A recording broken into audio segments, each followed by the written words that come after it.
Há 6 meses minha vida era um filme de sucesso, o aroma de carro novo misturado ao cheiro do café gourmet recém-preparado, aquele perfume sutil de dinheiro que só quem está no topo reconhece. Eu, Artem Sokolov, reinava absoluto em meu pequeno universo. Como CEO de um promissor startup de tecnologia construído do zero ao lado do meu sócio e melhor amigo Stas, estávamos no auge. Contratos milionários, reportagens elogiosas em revistas especializadas, planos ambiciosos de expansão internacional. Morava em um apartamento de luxo no coração de Moscou, trocava de celular como quem troca de meias e, ingênuo, achava que havia dominado o jogo da vida, até que o jogo decidiu me engolir. Numa segunda-feira qualquer, descobri que todas as contas da empresa estavam vazias, o escritório lacrado por dívidas. Stas, meu irmão de faculdade, aquele por quem eu daria a vida sem pestanejar, havia sumido.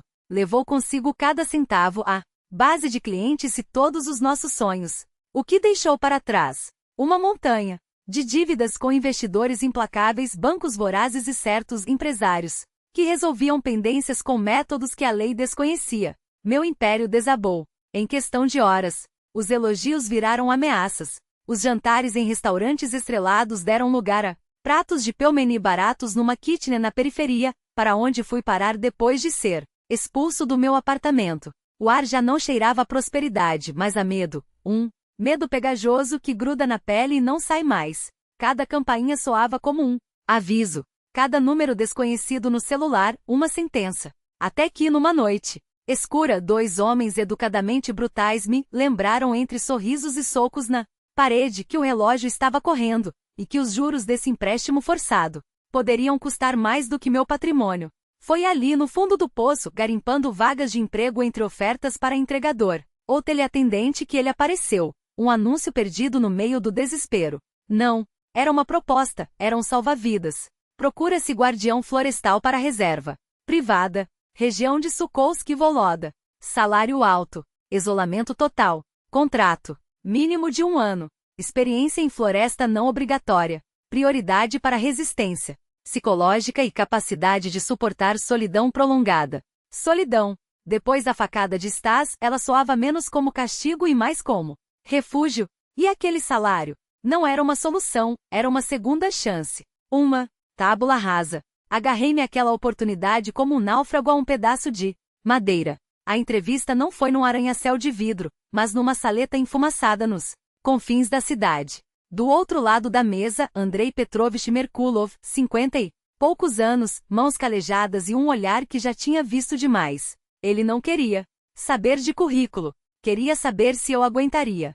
Serviu ao exército? Não, só cadeira de reserva. Pena. Lá ensinam a suportar. Porque aqui, você vai precisar. Silêncio. Solidão. Você mesmo. Sua voz era áspera como casca de árvore. O posto fica a 150 quilômetros da civilização mais próxima. Helicóptero a cada 6 meses com mantimentos. Comunicação só por rádio com o posto vizinho, a 15 quilômetros em linha reta pelo mato. Nada de internet. Nada de ligações para a mãe. Vai dar conta? Assenti, fingindo uma confiança que não sentia. Ele girava um maço de cigarros, baratos entre os dedos, sem acendê-lo. O último, Ignat, era um velho touro.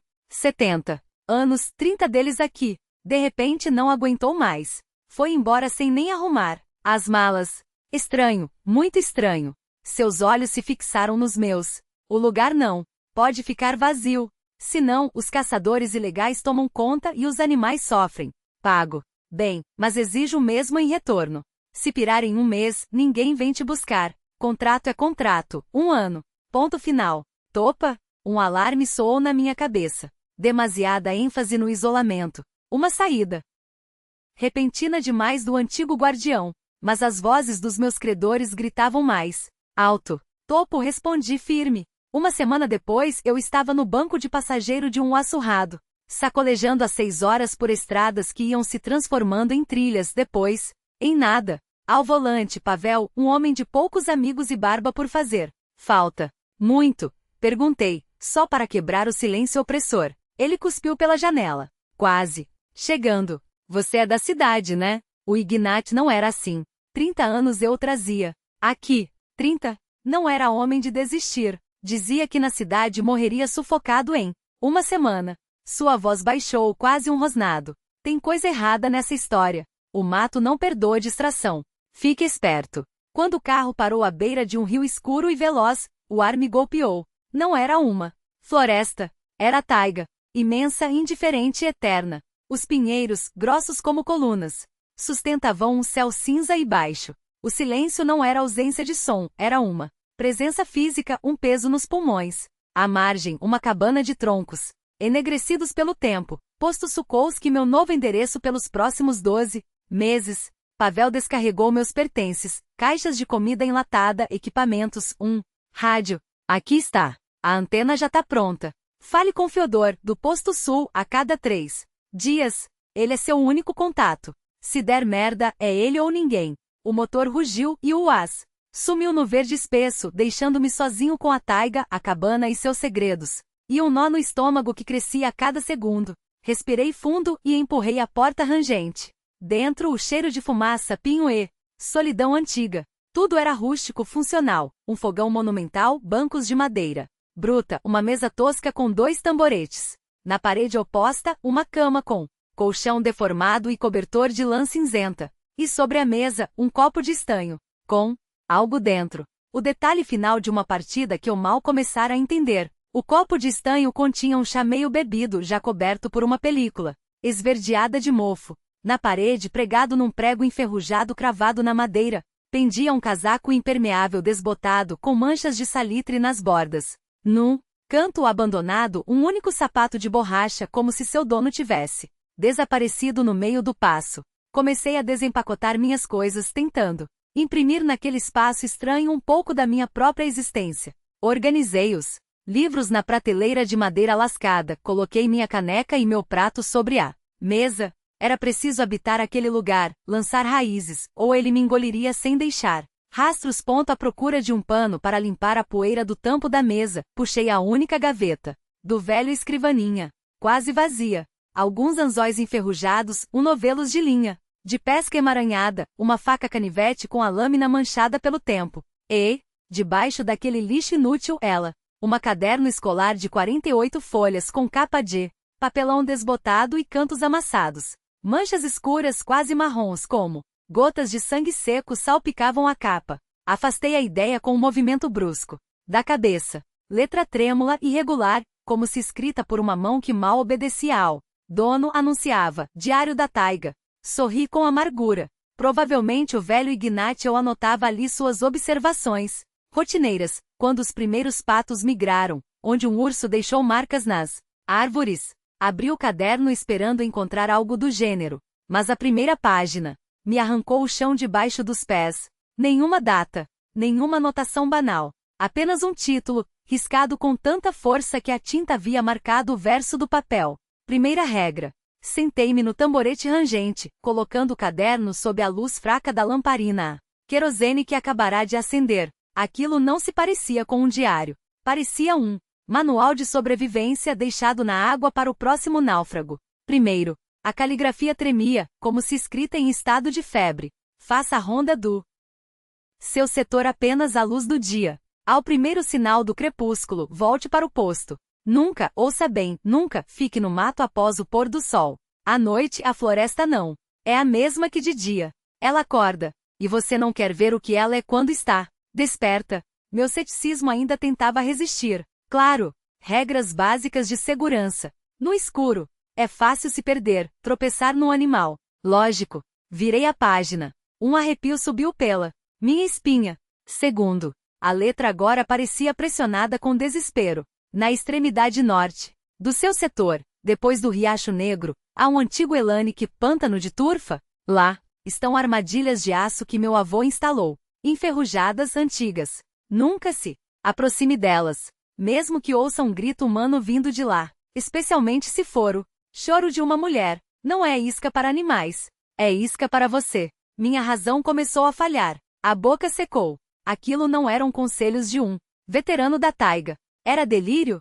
Ou algo pior? Folheei a página seguinte e o estômago se contraiu. Terceiro, a tinta estava borrada, como se escrita com as mãos sujas de suor. Uma vez por semana, verifique o ferrolho da porta. Ele deve deslizar com facilidade, mas travar com solidez. Use graxa. Há uma lata de sólido sob o fogão no canto mais distante. Isso pode salvar sua vida. Involuntariamente lancei um olhar para a porta. O ferrolho de ferro forjado parecia robusto, mas a ideia de que minha vida pudesse depender daquele mecanismo primitivo fez meu pulso acelerar. Não era para se proteger de um urso. Para isso eu tinha a espingarda. Era para se proteger de outra coisa. Quarto. A letra agora era quase ilegível, como se escrita às pressas. Se no meio da noite, quando o silêncio for absoluto, você ouvir o tilintar fino de um sino, feche a porta. Com o ferrolho imediatamente. Apague a lamparina. Não se aproxime da janela. Não. Tente ver quem está lá fora. Espere pelo amanhecer, não importa o que ouvir. Arranhões, sussurros, pedidos. Não saia. Ele vai passar, e vai embora. Um sino. Na taiga deserta. Minha mente buscava explicações. O vento, um animal. Perdido com coleira. De onde? Alucinações auditivas pela solidão. Mas a última frase. Ele vai passar, e vai embora, destruía qualquer lógica. Não era o som que cessaria. Era ele que iria embora. Quinto. As palavras pareciam ter sido cravadas no papel com unhas. As névoas. Aqui são espessas como leite quente, caem sem aviso. Se estiver na floresta quando ela descer e ouvir alguém chamando pelo seu nome, cale-se. Não responda nem com um gemido. Fique imóvel e espere. Ou siga na direção de um tiro, se eu conseguir disparar a tempo. Se não ouvir nenhum tiro, vá em qualquer direção até sair da névoa. Nunca, nunca responda à voz que chama do branco. Ela não busca seus olhos. Busca sua voz. Uma gota de suor escorreu pela minha têmpora. Aquilo era específico demais. Detalhado demais. A última frase soava como um trecho de um conto de terror, ancestral. Ignacio escrevia como se tivesse vivido aquilo. E não uma vez. Virei mais algumas páginas. As regras ficavam cada vez mais sinistras. Sexto. A velha sauna à beira do rio está lacrada. Não tente abri-la. Especialmente após a meia-noite. O que está trancado lá dentro deve permanecer lá. Sétimo. Se encontrar na trilha uma pegada fresca de pé humano descalço, volte para o posto imediatamente. Não tente rastrear de quem é. Não é você que está caçando ele. É ele que está caçando você. A última regra estava circulada várias vezes, como se o velho quisesse garantir que eu não a ignorasse. Oitavo. Não acredite em vozes no rádio que digam que a ajuda está a caminho, se você não chamou por socorro. É uma armadilha. Fechei o caderno com um golpe seco. Minhas mãos tremiam. Uma pegadinha? Uma brincadeira elaborada para o novato? Mas quem teria arquitetado algo tão cruel? Mirkulor? Pavel? Por quê? Era complexo demais, perturbador demais para uma simples zoação. Restava outra possibilidade. O velho Ignacio, após décadas de solidão, havia perdido a sanidade. Seu cérebro, corroído pelo isolamento, povoara a floresta de espectros, monstros.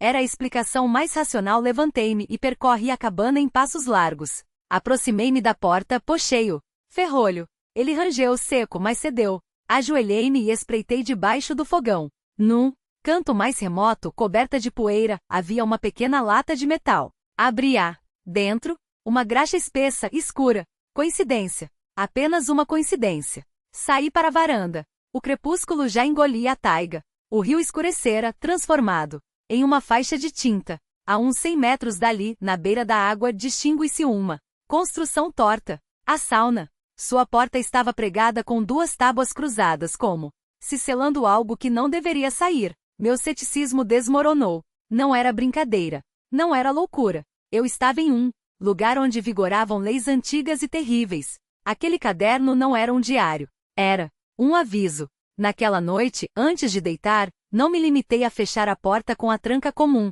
Empurrei o pesado ferrolho de ferro até o fim com um estalo metálico que ecoou como uma sentença. Só por precaução menti para mim mesmo. Mas sabia a verdade. Pela primeira vez na vida, eu estava apavorado. A primeira noite no posto virou um suplício. Meu cérebro, acostumado ao zumbido incessante da cidade, buzinas, conversas na rua, o ronco da geladeira, não conseguia se adaptar àquele silêncio absoluto. Ele não acalmava. Ele oprimia. Era uma coisa viva que se infiltrava pelos ouvidos, pelas ideias, fazendo-me ouvir o próprio coração como marteladas de um sino fúnebre. Cada estalo da lenha na lareira morrendo, cada rangido das tábuas do assoalho, cada uivo de coruja na floresta soava como um tiro, arrancando-me do colchão deformado. O sono não vinha. Revolvia-me na cama, espreitando a escuridão aveludada além da janela. As imagens do caderno dançavam diante dos meus olhos, a mulher chorando. Entre as armadilhas, as pegadas descalças na trilha, a voz que chama da névoa. Tentava me convencer de que era só minha imaginação descontrolada. Mas não adiantava, porque no fundo eu já sabia. A taiga estava me observando. 3 horas devem ter se arrastado na escuridão quando desisti da luta contra a insônia. Resolvi levantar, preparar um chá amargo e esperar o amanhecer junto às brasas moribundas da lareira. Balancei as pernas para fora da cama, tateando o chão gelado, em busca das botas, e congelei. Através do silêncio algodonoso da noite, um som se infiltrou, tão tênue e tão distante, que a princípio o confundi com o zumbido nos meus próprios ouvidos. Mas não. O som se repetiu, dessa vez um pouco mais nítido. Glim, meu corpo inteiro se transformou em escuta. Cada músculo se contraiu. O coração pulou uma batida, então disparou como um animal enjaulado. Glim, glim, glim. Era ele, o tilintar fino, quase cristalino, de um sininho minúsculo. Vinha da direção do rio, onde a faixa escura da floresta se fundia com a noite. Não era o vento brincando com metal, não, aquele ritmo era deliberado, cadenciado, como se algo ou alguém avançasse sem pressa, e a cada passo o sininho respondesse com seu chamado gelado. Na minha mente letras de fogo se acenderam. Se à noite ouvir um sininho, tranque a porta com o ferrolho antes que seja tarde. A porta. Uma onda de alívio me inundou ao lembrar que a havia fechado com a tranca pesada. Assim que anoiteceu, aquela madeira grossa e o ferro enferrujado nunca me pareceram tão sólidos. Eu estava sentado na cama, paralisado por um terror ancestral, incapaz até de piscar. Só ouvia glim, glim, glim, glim. O som crescia, aproximava-se. Quem quer que fosse não se escondia. Vinha direto para a minha cabana. Minha razão se debateu em busca de uma explicação. Um cavalo perdido? Mas não. Havia cavalos por aqui. Talvez Félix, o vizinho, resolvesse me pregar uma peça? Mas por quê? E por que Ignacio, um homem endurecido pela taiga, escrevera sobre aquilo com tanto horror? Glim, glim, glim. Agora estava no alpendre. Encostei-me na parede, contendo a respiração. Meus olhos não se desgrudavam do retângulo negro da porta. Esperei o impacto, o arranhar de garras, o estalo da madeira se partindo. Nada. O sininho simplesmente silenciou. Ele estava ali, do outro lado da porta, a 2 metros de mim. E então veio o silêncio. Esse silêncio era 1000 vezes pior que o tilintar. Era um silêncio cheio de presença, de expectativa. Algo invisível agachava-se no meu alpendre e esperava. Eu sentia sua proximidade na pele, como um hálito gelado no pescoço. Esperava que eu errasse, que cedesse à curiosidade, que espreitasse pela janela. Não se aproxime da janela. Não tente ver quem está lá. Forcei meu olhar a se desviar do vidro embaçado, além do qual a noite engolia tudo. Permaneci imóvel, uma estátua de sal, temendo até o crepitar das minhas próprias articulações. O tempo parou. Os minutos se esticaram em uma eternidade viscosa, asfixiante. Quanto tempo se passou? 5 minutos? 10? Meia hora? Foi então que ouvi outro som, um farfalhar suave, quase caricioso, como se dedos longos e lentos acariciassem as toras da parede. Meus cabelos se ergueram. Suspiro seguido, profundo demais para pulmões humanos, arrastado como o de uma criatura que respira através de brânquias ou fendas escuras. Depois, os passos retomaram, afastando-se, e com eles o sininho voltou a soar. Glim, glim, glim. Foi se apagando, dissolvendo-se de volta na floresta até a noite engoli-lo por completo. Não fechei os olhos até o amanhecer. Fiquei ali, agarrado ao cobertor áspero, fixando a porta, o ferrolho maciço de ferro forjado, a única coisa entre mim e o pesadelo que rastejava do lado de fora. Meu ceticismo urbano havia sido reduzido a cinzas. Não era brincadeira. Não era delírio. Aquelas regras não tinham sido escritas por um louco. Tinham sido escritas por um homem que sabia. E uma delas, que eu seguirá por mera precaução, acabará de me salvar. Quando os primeiros raios pálidos do sol filtraram-se pela janela, não senti alívio. Senti o aperto gelado da compreensão. Estava preso aqui por 1 ano. E todas as noites, aquilo poderia voltar. Com as mãos trêmulas pela exaustão e pelo terror ainda fresco, forcei-me a abordar a porta. O ferrolho rangeu quando o empurrei. Abri a porta devagar, como se temesse que algo ainda estivesse agachado do outro lado. A manhã estava límpida e cortante. A grama brilhava com o orvalho. O ar cheirava a resina e terra úmida. Nada, absolutamente nada, sugeria a visita noturna. Desci do alpendre com cuidado. A terra mole ao redor da cabana estava intocada. Nenhuma pegada, nenhum sulco. Como se o visitante noturno tivesse flutuado sobre o chão. Essa ausência de provas era mais aterrorizante que o próprio pesadelo. Tornava-o irreal, sobrenatural, algo que não obedecia às leis da física da lógica. Passei o dia em uma febre de atividade compulsiva. Partia lenha com uma fúria que fazia lascas voarem como se cada golpe do machado fosse contra o meu próprio medo. Verifiquei os coxos de sal para os animais, limpei as trilhas, mas não me afastei mais que 1 quilômetro da cabana. A taiga havia mudado. Já não era apenas um bosque belo e implacável. Agora era um território hostil observador onde cada árvore poderia esconder uma ameaça. Estremecia a cada estalo de galho, a cada grito de ave. Virava-me a todo instante, certo de que algo me espiava pelas costas. Ao meio-dia percebi que não aguentaria mais aquele silêncio opressivo. Precisava ouvir uma voz humana. Precisava provar que não era o único ser vivo naquele inferno verde. O velho rádio Angara, sobre a mesa parecia um fio de esperança, uma tênue conexão com o mundo. Girei o botão. O chiado estático encheu a cabana, um ruído reconfortante em sua normalidade mecânica. Na etiqueta amarelada colada ao aparelho, a letra trêmula de Ignat ao anotar a frequência. Base Sukovski chamando Posto Sul, falei no microfone e minha própria voz. Sou rouca e estranha. Félix me recebe. Pronto. A resposta demorou. Alguns segundos de estática espessa, até que uma voz masculina, firme e alegre, cortou o silêncio. Posto Sul na escuta. Ouço você como se estivesse na sala ao lado, Sukovski. Boa tarde, Artyom. Como vão as coisas por aí, citadino? Está se adaptando à vida selvagem? Uma onda de alívio quase infantil me inundou. A voz de Félix era real, tangível. Ancoradouro em meio ao delírio. Boa tarde, Félix. Mais ou menos, ri surpreso com o som agudo que saiu da minha garganta. Os lugares aqui são impressionantes. Isso é só o começo. Ele riu de volta, um riso aberto, sincero. Não é como engarrafamentos em Moscou, hein? Aqui a natureza manda. Tem suas próprias regras. Uma pausa. Então, casual demais. E aí, como foi a primeira noite? Os espíritos locais não vieram te cumprimentar? Nenhum leste apareceu para se apresentar? A pergunta me pegou de surpresa. Ele estava brincando, ou havia algo mais? Decidi ser cauteloso. Se contasse sobre o sininho, ele com certeza me acharia louco. Não dormi muito bem, respondi evasivo. Sons estranhos do lado de fora. Acho que é a falta de costume. Clássico, Félix riu, indulgente. Todo novato passa por isso. A taiga é viva. Respira, rende. Árvore gemendo, bicho passando, vento na chaminé. No começo, metade dos caras aqui juram que veem coisas. Seu antecessor, o Ignat, ou no final até pirou de vez. Via caçadores fantasmas, espíritos da floresta. Até sininhos ouvia à noite, coitado. Imagina só, o pobre diabo. Meu sangue gelou. Apertei o microfone com tanta força que meus dedos doíram.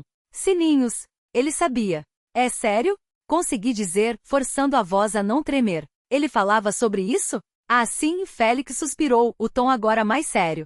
O velho Ignat eu era durão. Mas a taiga quebra até os mais fortes. No fim, ele não saía mais da cabana. Dizia que algo observava. Que as regras eram reais. As regras. As mesmas regras que eu havia lido no caderno.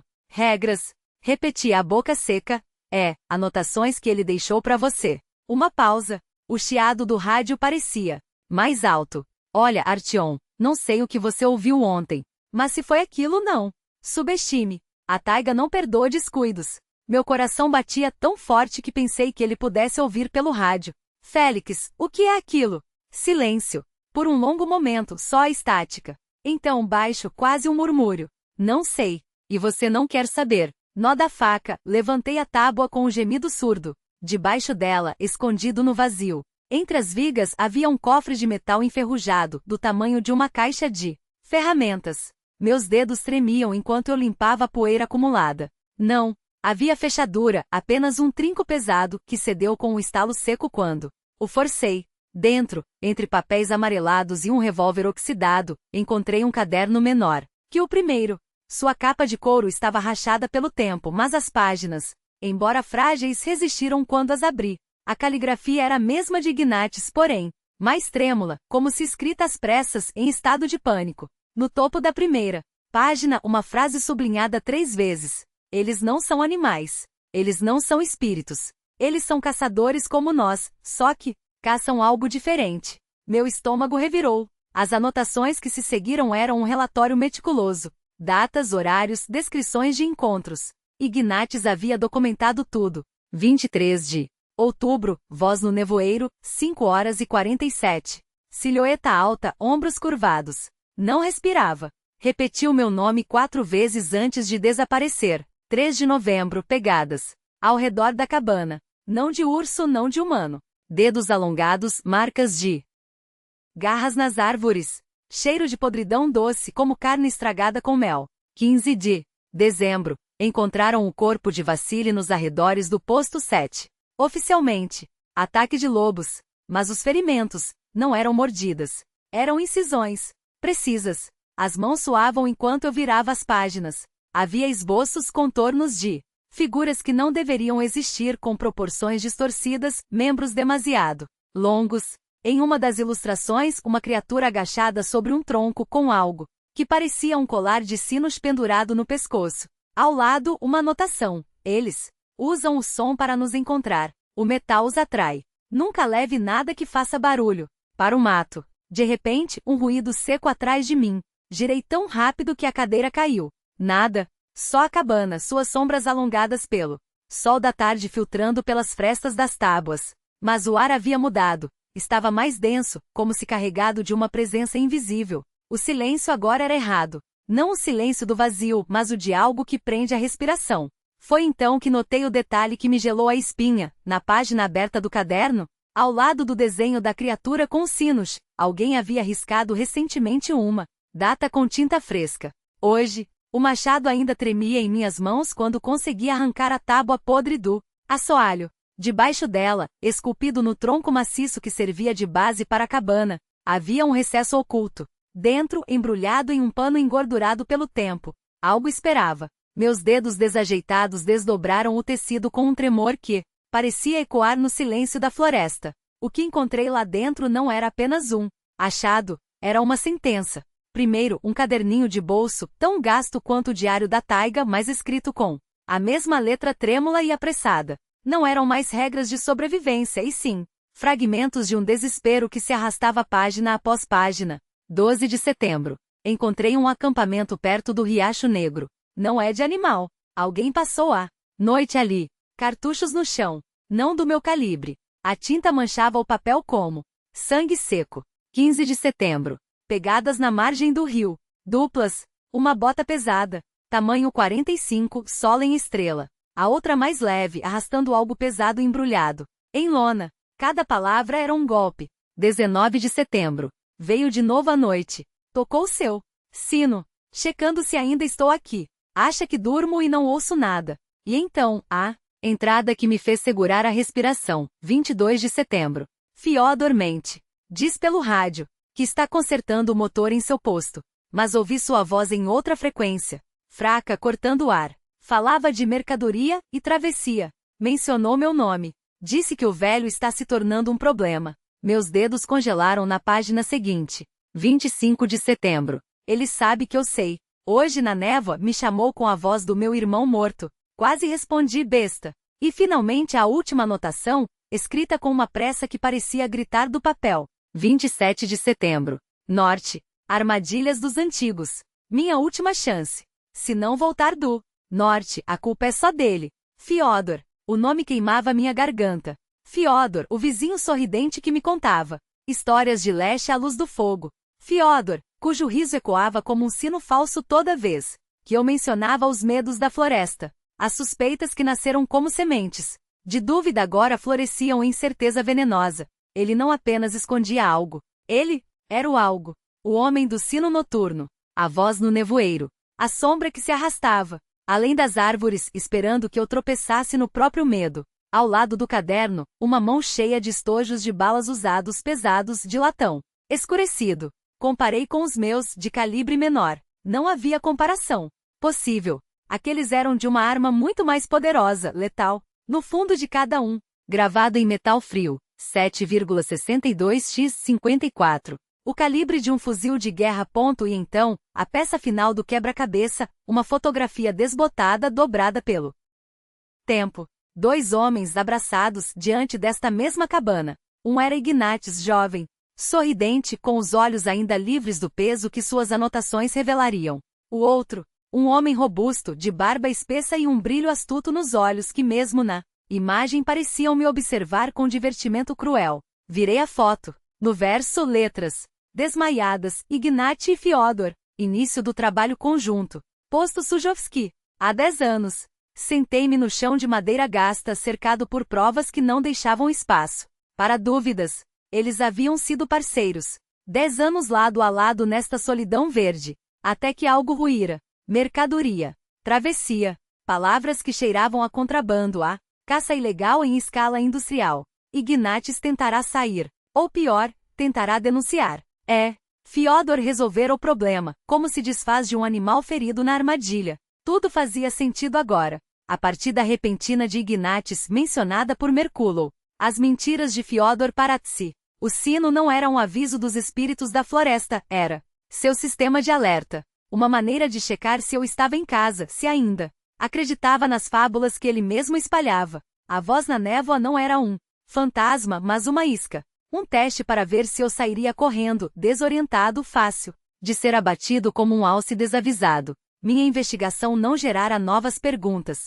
Ela me deu a resposta. Meu inimigo não era uma lenda. Não era um demônio das árvores. Era um homem. Um homem que conhecia cada centímetro desta taiga melhor do que eu conhecia as linhas da minha própria mão. Um assassino. E esse assassino era meu único vizinho. Minha única ligação com o mundo exterior. Eu estava em Macheloca e o gato já havia começado a caçar. A cada detalhe que descobria sobre seus hábitos, sobre seus métodos, uma verdade mais cruel se revelava. Nunca se deve confiar na voz que sibilava pelo rádio, prometendo socorro. Se eu chamasse ajuda, Fiodor ouviria. E ele chegaria muito antes de qualquer equipe de resgate. Chegaria para me calar para sempre. Eu estava numa armadilha. E agora conhecia o nome do meu carcereiro e do meu algoz. Olhei para o norte na direção onde, segundo os registros de Ignatius, ficava o antigo Elanik, aquele trecho de taiga proibido marcado por armadilhas ancestrais. Minha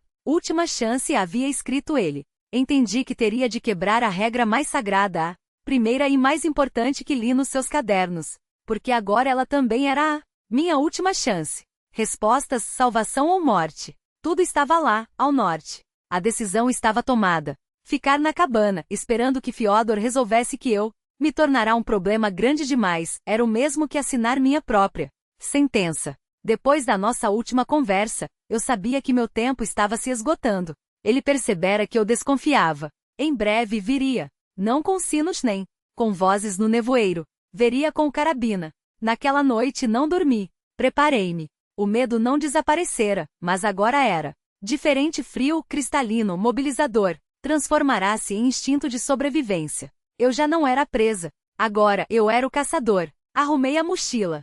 Só o essencial. Munição para a velha carabina de Ignatius. Encostada no canto. Uma faca afiada, bússola, algumas latas de comida enlatada. Um cantil com água. Um kit de primeiros socorros. Reli todas as anotações no caderno. Pequeno, tentando traçar mentalmente o mapa da região norte. Ignatius mencionara um riacho negro que me levaria ao Elanik. Meu plano era simples e desesperado até a loucura. Chegar às armadilhas e encontrar o que Ignatius escondera ou descobrira lá. Algo que ele considerava sua última esperança.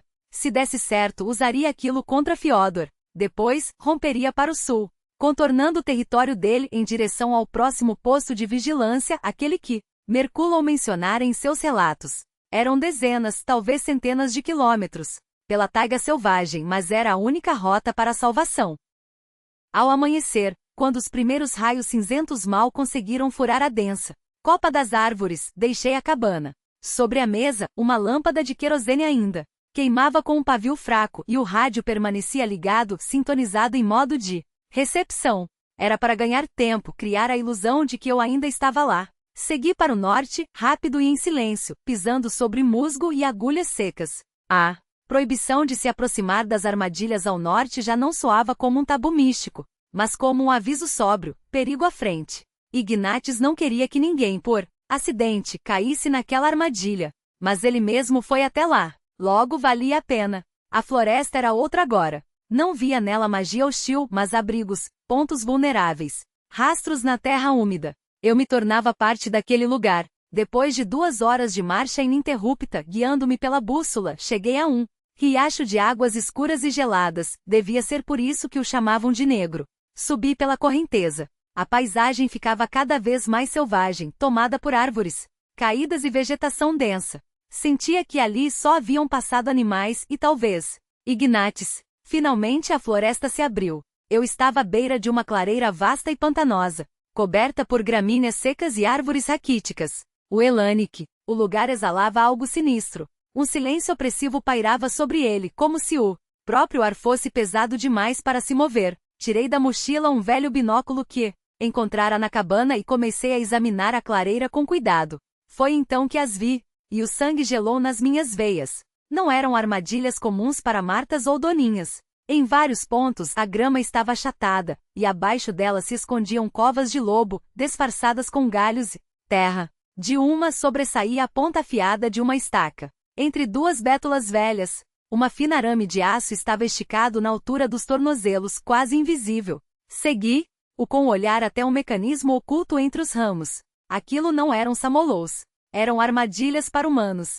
Brutais, primitivas, letais. E entendi que não haviam sido feitas por Fyodor. Foram colocadas ali por Ignatius em desespero, tentando proteger seu último refúgio. Contornei a clareira pela borda da floresta com medo de pisar em terreno aberto. Do outro lado, sob uma enorme árvore arrancada pela raiz, encontrei o que procurava. A terra ali era diferente, mais solta. A camada de musgo estava desalinhada, como se tivesse sido removida recentemente e depois recolocada às pressas. Debaixo dela, um pedaço de lona desbotada aparecia entre a vegetação. O coração disparou na garganta. Afastei a carabina e comecei a cavar com as mãos nuas. A lona cedeu facilmente. Debaixo dela, uma cova rasa improvisada. E dentro dela, engoli um grito, tapando a boca com a mão. Era ele, Ignatius. Reconheci a jaqueta velha, a barba grisalha. Seu corpo já mostrava sinais de decomposição, mas no peito havia uma grande mancha escura, sangue coagulado e uma ferida irregular. Tudo fez sentido com uma clareza ensurdecedora. Fyodor não apenas o amedrontara. Ele o caçara. Matara a sangue frio. Enterrara ali na beira da clareira armadilha, confiando que ninguém ousaria se aproximar. Ignatius não viera até aqui em busca de respostas. Ele fugira. Aquilo era seu último esconderijo, sua fortaleza. Mas Fyodor o alcançara antes que pudesse terminar o que começara. Fiquei sobre a cova improvisada, tremendo não de medo, mas de uma fúria gelada, avassaladora. Todo aquele teatro de fantasmas, todas aquelas lendas, todo aquele terror psicológico, não passava do cinismo de um assassino apagando rastros. E foi então que ouvi distintamente o estalar de um galho atrás de mim. Girei bruscamente, a mão já se fechando sobre a carabina, mas era tarde. A 10 metros de distância, encostado no tronco de um pinheiro, estava Fyodor. No ombro pendia uma carabina poderosa com mira telescópica. A mesma. Em seu rosto não havia surpresa nem raiva, apenas um cansaço quase nojento, uma decepção resignada. Eu já te avisei, Artyom, disse ele baixo, quase amigável.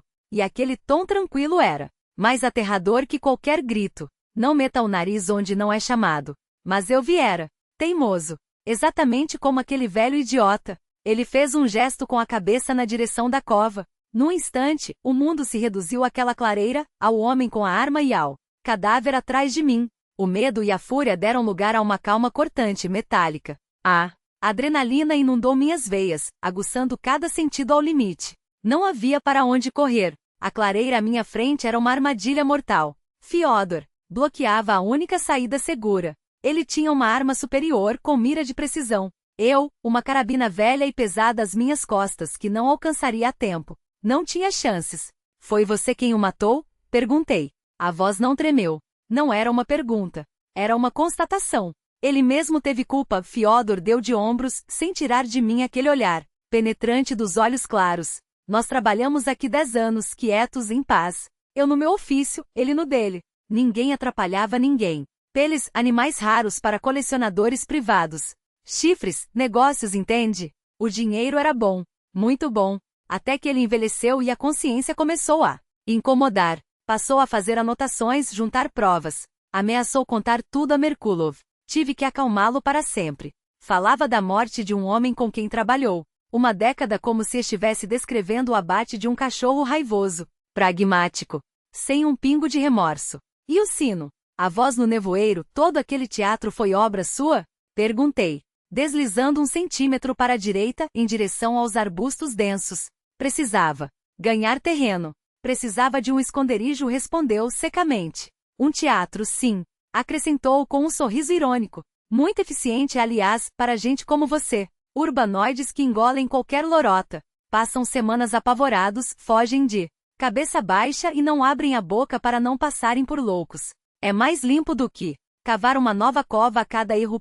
Mas você foi curioso demais. Demais para o seu próprio bem. Ele baixou a carabina do ombro com uma lentidão calculada, erguendo-a na minha direção. Tinha segundos.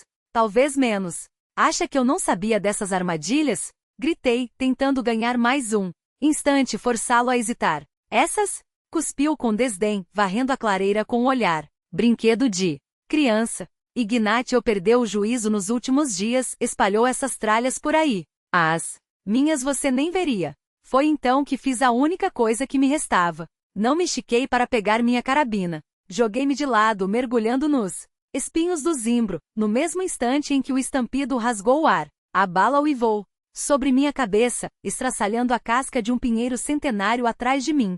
Rolei até o tronco grosso de uma piceia, o coração batendo como um tambor. Enlouquecido. Ele é profissional. Eu sou um cara de que só atirou em jogos de computador. Sai daí, Artyom, sua voz ecoou à direita. Não complique as coisas. Conheço esta floresta como a palma da mão. Cada toco, cada buraco. Você não escapa. As armadilhas de Ignatio. A ideia explodiu na minha mente como um clarão. Era minha única chance, usar a herança do velho, seu ódio, sua desesperança. Respirei fundo, tentando acalmar os tremores. Espreitei por uma fração de segundo. Fiodor avançava metodicamente de abrigo em abrigo, a carabina pronta. Disparei às cegas na sua direção. O tiro perdeu-se no vazio, mas o obrigou a se agachar, dando-me os segundos preciosos de que precisava. E então corri, não dele, mas para o Ilanternik, direto para o coração da clareira. Minada. Idiota! Rugiu atrás de mim. Você vai se matar sozinho. Era um risco insano. Um blefe desesperado. Mas era tudo o que tinha. Corria em zigue-zague entre os troncos, saltando sobre galhos caídos, memorizando cada passo. Sabia onde ficava o arame esticado. Passei a menos de 1 metro dele. Fiodor, convencido de sua superioridade e da minha estupidez, veio atrás encurtando a distância. Estava tão focado na presa fácil que deixou de olhar para o chão. Foi quando fiz minha jogada. Tropecei de propósito em uma raiz, cando com um grito teatral. Fiodor, vendo-me cair, supostamente vulnerável, arremeteu para frente, pulando sobre o tronco que eu havia esbarrado. Sua bota enroscou no fio de aço quase invisível entre a grama. O estalo seco do mecanismo rompendo cortou o ar. Do alto, entre os galhos espessos do abeto, algo pesado e escuro desabou com um silvo mortal. Era um tronco desbastado, cravado de pontas afiadas como lanças. Fiodor teve tempo apenas de levantar a cabeça, soltar um grunhido surpreso e, então, o impacto. Um som surdo, úmido. O tronco esmagou seu ombro e perna, arremessando-o ao chão como um boneco de trapos. A carabina voou longe. Levantei-me ofegante, as mãos trêmulas. Ele estava vivo, mas a perna torcida em um ângulo grotesco, o rosto contorcido em uma máscara de dor pura. A armadilha de Ignatio havia funcionado. Do além, o velho caçador vingara-se de seu algoz. Aproximei-me devagar, peguei sua carabina poderosa. Ele me encarava de baixo e, em seus olhos não havia ódio, mas um espanto animal, o senhor da taiga, derrubado por um cachorro da cidade.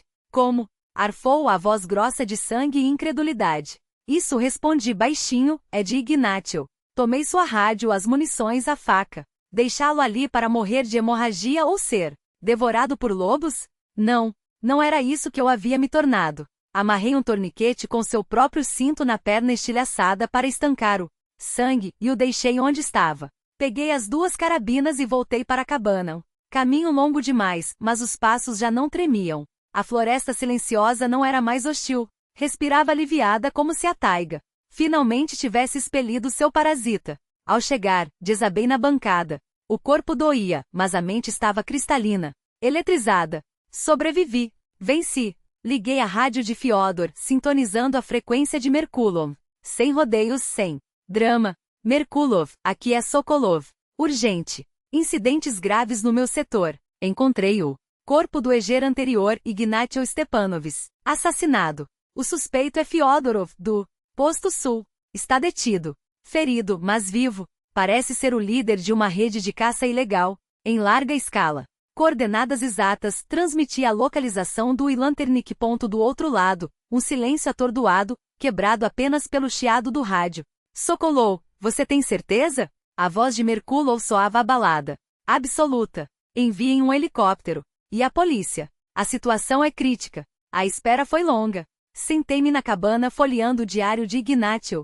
Lembrei-me da velha jaqueta que havia tirado do corpo do velho antes de cobri-lo de terra. Novamente, meti a mão no bolso interno e encontrei, embrulhado em plástico amassado, uma folha de papel dobrada várias vezes. Era o que Fyodor não encontrara. A página final da história de Ignatiy. Nela, com letra miúda e precisa, estava desenhada toda a estrutura da quadrilha. Nomes dos cúmplices na Terra Grande, rotas de contrabando, datas, valores. Ignatiy não era apenas um velho arrependido. Era um investigador metódico. Reunirá provas suficientes para enterrar Fyodor e sua rede por décadas. Aquela anotação era sua última bala, disparada do além-túmulo. Ao amanhecer, o zumbido das hélices rompeu o silêncio. O Mi-8 laranja e azul pousou pesadamente na clareira, achatando a grama com o vento das pás. Homens, em uniforme de camuflagem e distintivos policiais saltaram. O rosto de Merkulov estava pálido, sombrio. Entreguei-lhe a folha de Ignatiy, as carabinas, o diário. Contei tudo, do sino noturno à emboscada no Ilanternik, sem omitir nada. Eles me ouviram com respeito crescente. Merkulov releu a lista várias vezes, a expressão endurecendo a cada linha. Quando ergueu os olhos para mim, havia neles um peso confuso. Espere, Sokolov, sua voz era rouca. Mas me informaram. Eu enviei alguém atrás de Ignatiy. O helicóptero, segundo os registros, teria levado Ignatiy para a cidade quando ele supostamente pediu transferência. O piloto Semyonov relatou pessoalmente que o havia buscado. Disse que o velho estava abatido, murmurando algo sobre o cansaço dos netos, mas intacto. Agora a verdade me atingia como um soco no estômago. Ele. Mentira. E naquela fração de segundo, tudo fez sentido. Aproximei-me de Merkulov, o dedo cravado na última linha da lista, a terceira de baixo. Semyonov, piloto, transporte. Diabo. As peças do quebra-cabeça encaixaram-se com uma clareza gelada. Foi assim que eles orquestraram tudo. Fyodor havia matado Ignatiy muito antes de eu chegar. Depois, bastou chamar seu cúmplice para simular a evacuação e alimentar Merkulov com a história do velho partindo, nostálgico e incólume. Todo aquele teatro servirá para um propósito só, limpar oficialmente o cordão, abrindo espaço para um novo ingênuo. Horas depois, a equipe operacional voltou do setor norte. Entre eles, arrastando os pés, vinha Fyodor, ensanguentado, com as pernas enfaixadas, o rosto cinzento de dor e de um ódio impotente. Carregaram-no para o helicóptero. Em seguida trouxeram o corpo de Ignatiy coberto por uma lona enrijecida. Quando as pás começaram a girar e ganhamos altitude, olhei para baixo. A pequena cabana à beira daquele oceano verde infinito. Um lugar que quase se tornou meu túmulo, mas que no fim me deu algo muito maior do que o dinheiro para saldar dívidas. Observei minhas mãos, marcadas por calos e arranhões, mas já não tremiam. Você se saiu bem, Sokolov, gritou Merkulov sobre o rugido dos motores. Poucos teriam aguentado. Acho que Ignatiy se orgulharia de você. Não respondi. Apenas assenti, enquanto a taiga se desvanecia no horizonte.